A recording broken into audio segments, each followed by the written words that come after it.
Hello guys, magandang hapon sa inyong lahat. Eto, naglalakad ako kasi sinusumpong ako ng hindi ko alam. Sinusumpong ako ng anxiety and depression, I don't know. Basta hindi ko alam. Basta gusto kong lumabas. Ayaw ni Rinang lumabas. Sabi ko ako na lumabas at maglakad.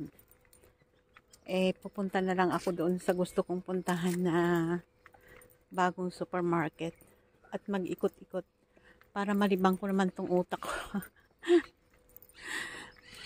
Hindi talaga to guys maiwasan. Akala ninyo masarap ang magiging isang OFW.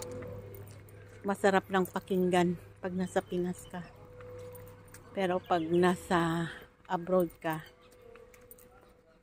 minsan masaya. Pero kadalasan malungkot. Alam niyo, sa totoo lang, tatawa-tawa lang kami.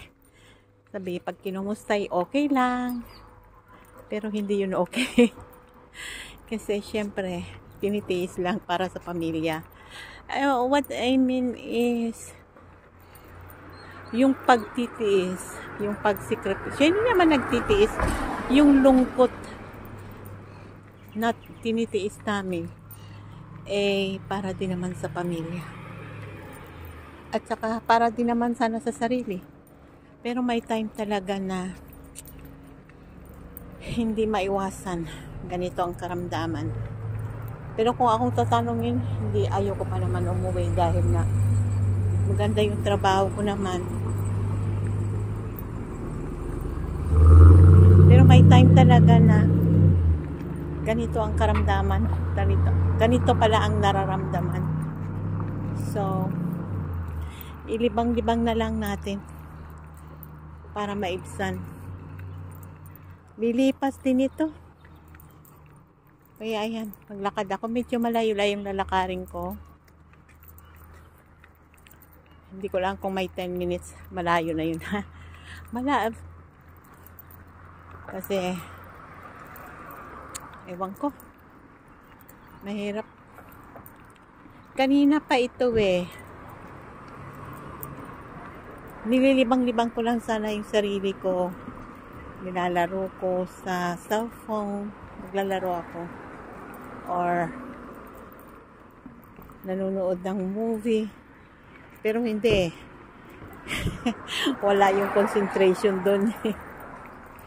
Kaya sabi ko kay Rina, lalabas ako. Sabi niya, okay, lumabas ka. Ayaw niya kasi, ewan ko. Basta sabi niya, ayaw daw niya.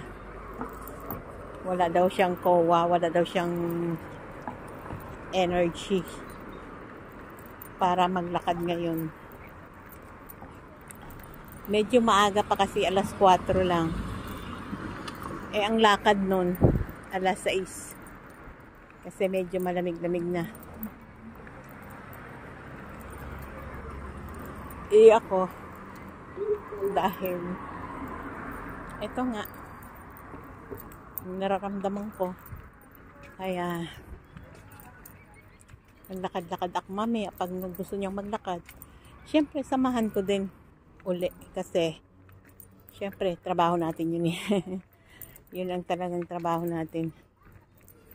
Kaya ayan guys, samahan nyo ako. Mamaya doon sa sa bagong supermarket na pupuntahan ko. Titingnan natin doon yung paninda. Ano ba ang meron doon na wala sa iba? Or yung presyo nga dito sa bagong supermarket ay mas mura compare sa iba. Ang ingay ng sasakyan. Dito ako sa tapat ng school naglalakad. Elementary school ng mga religious. Jewish. So ayan. So mamaya kita-kits tayo mamaya dun. Okay, so tatawid na lang ako. Nasa red na Nasa red lights pa, kaya antay-antay muna kami. Ayan, sa wakas, mapasok ko rin yung gusto kong pasukin na ayaw ni Rina pumunta. Kasi loyal yun sa supermarket na pinupuntahan namin eh. Kaya yan, malapit na. Ayan, malapit-lapit na ako guys. Excited. Nabiglang ano na. Hindi kasi nga, titingnan ko kung gaano kalaki. At maliit lang pala. Maliit lang pala ito. Parang hindi pala siya ano.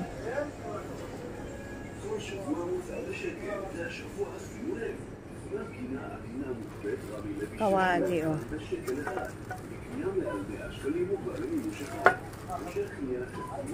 70. Yung kawali ito. 70 siya. Maliit lang pala. Ito lang yung gulayan nila oh.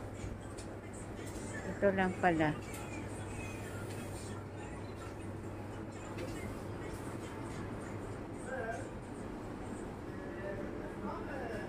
Maliit na supermarket. Ayan.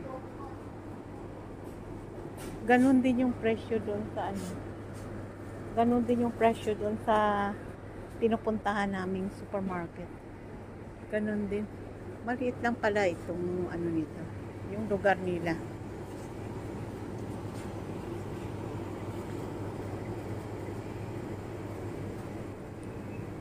Pareho lang din. Yung kiwi 90-90 din. Doon ganun din.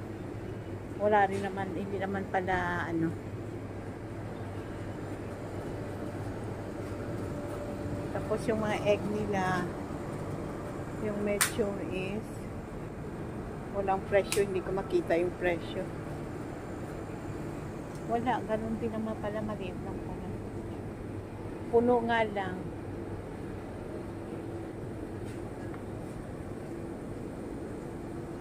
Puno nga lang yung ano nila. Ay, titingin ako dito kung may mac and cheese. Kasi masarap yung mac and cheese na yan eh. Spaghetti. Sarap.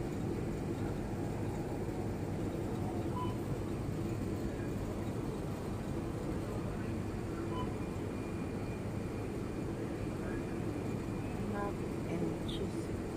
Wala. Ganito lang, maliit lang pala ang lugar nila. Hindi naman pala kalakihan.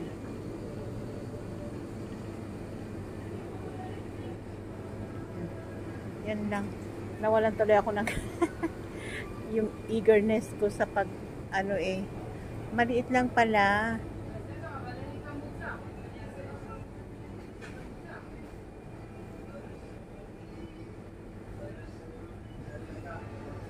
Ito lang pala yung place nila.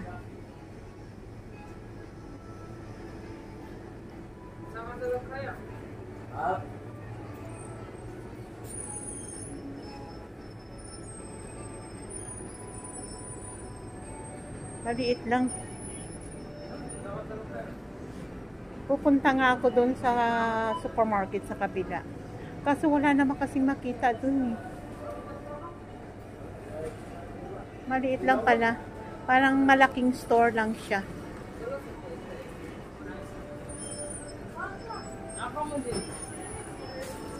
Ayun. Ganyan lang pala. So, labas na tayo. Maliit lang pala siya. Sige, punta ako dun sa kabilang store. Sa kabilang, yung pinupunta namin ni Rina na supermarket. Parang ano lang ito, parang anim na parte ng supermarket na pinupunta namin ni Rina. Pero yung supermarket na pinupunta namin ni Rina, medyo maliit pa yon. Kasi yung iba malaki. Wow, kaingay. Didiretso na lang ako doon. Malapit na rin naman ako. Ito yung pizzahan. Pizzahan.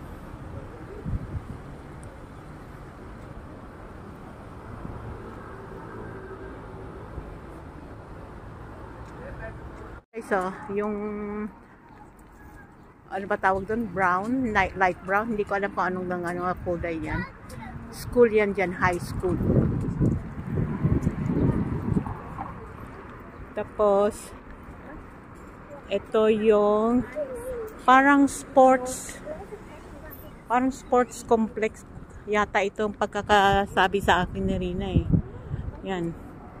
Parang sports complex kumbaga sa atin. Yan.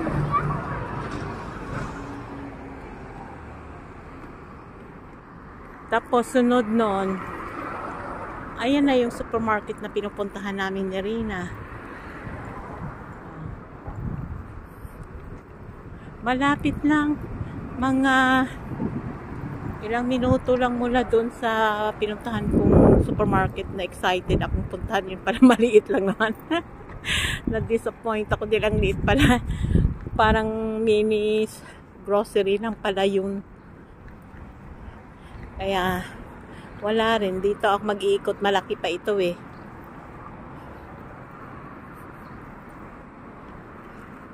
Kaya ayan guys, yung pinuntahan ko eh na bago. Wala din naman. Ganun din naman ang presyo sa mga binibili namin na mga fruits. Ganun din. Hindi din siya mababa. Akala ko kasi mas mababa ang presyo doon kasi Rami Levy. Kasi sabi nila pa, Levy pala, Levy, not Levy. Kasi usually ang Rami Levy lentek na yan. Na ano ako ang Rami Levy ay wholesaler yan dyan eh. Pero ito siguro parang mini store lang nila. Kaya ganun din ang price. Ayan, papasok na ako dito guys. Ito hindi ko na ipapakita sa inyo kasi lagi yun naman na ito nakikita eh. Mag-iikot-ikot lang ako dito para maano lang yung utak ko. Malibang-libang.